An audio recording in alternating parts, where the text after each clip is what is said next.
So, if you've been following our recent content, you know we've talked about why genuine, family-oriented Western men often see Filipinas as their absolute sanctuary.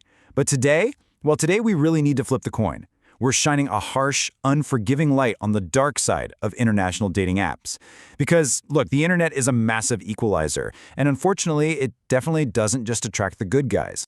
For every stable man, there is a dangerous predator. I really want you to let those words sink in for a second. If you're a Filipina logging onto these international dating sites right now, you've got to take off those rose-colored glasses immediately. You're not just casually browsing some global dating pool anymore. No, you are walking straight into a highly calibrated, incredibly high-stakes environment. There's just a totally stark contrast here. On one side, sure, we have the sanctuary, those genuine partnerships built on actual mutual respect. But facing it, the minefield.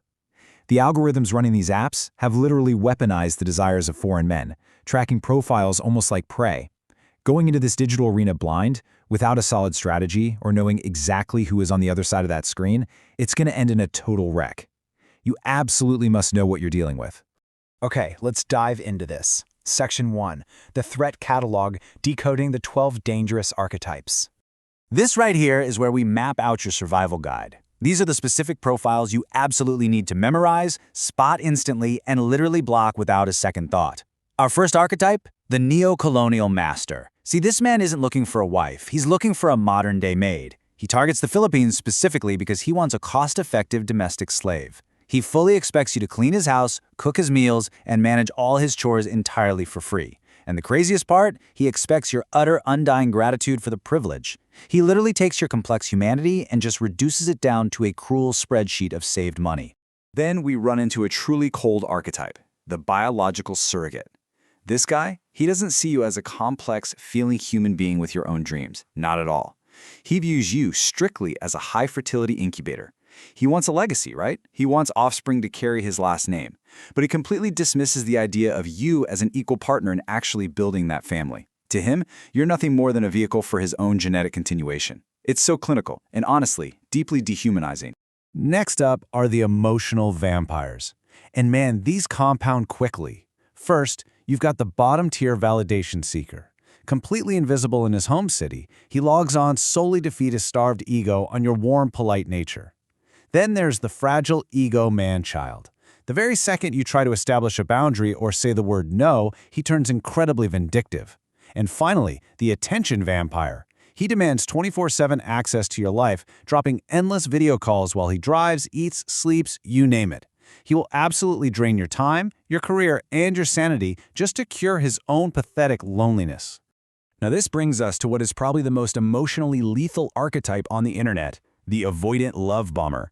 He's going to flood your inbox with poetry, promises of a grand future together. It's just this intense, overwhelming affection in the first 2 weeks. But the very second that true, real intimacy is actually required of him, his dismissive nature kicks right in, the illusion completely shatters, and he ghosts you without a single trace.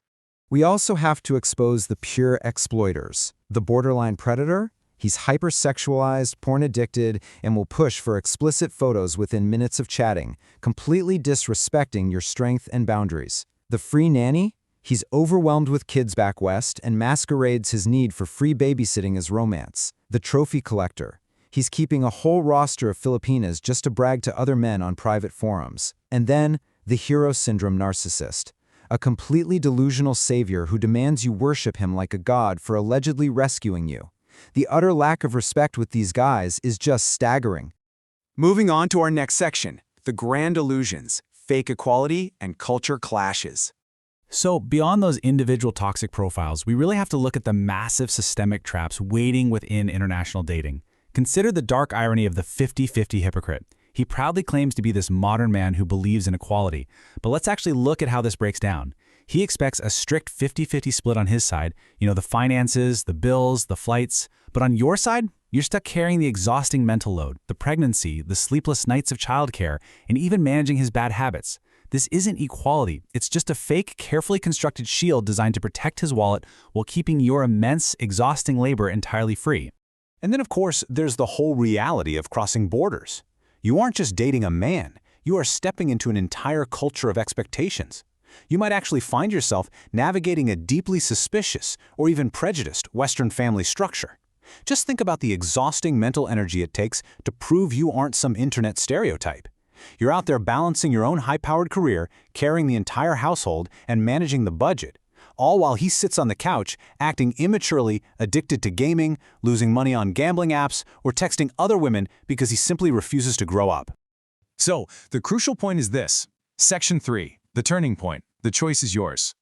Look, stepping into the world of international dating changes things. It inevitably forces every single woman to a major, undeniable fork in the road. You really cannot avoid this moment. First, there's the bad turning point. This happens when loneliness or just sheer desperation makes you let your guard down. You ignore the blatant red flags. You start making excuses for the love bomber, or you tolerate the disrespect of the narcissist. You sacrifice your own dignity. And before you even know it, you're trapped in this exhausting survival mode, realizing far too late that you basically just traded a local problem for a suffocating, toxic international nightmare.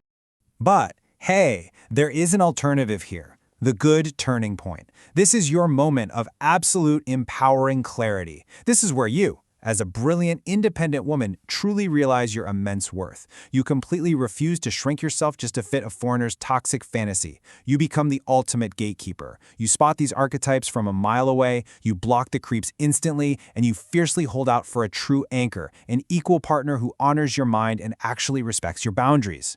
These international dating apps, they're a digital minefield. But the power, the filter, and the choice rests entirely in your hands. So I want to leave you with this final, absolutely critical question.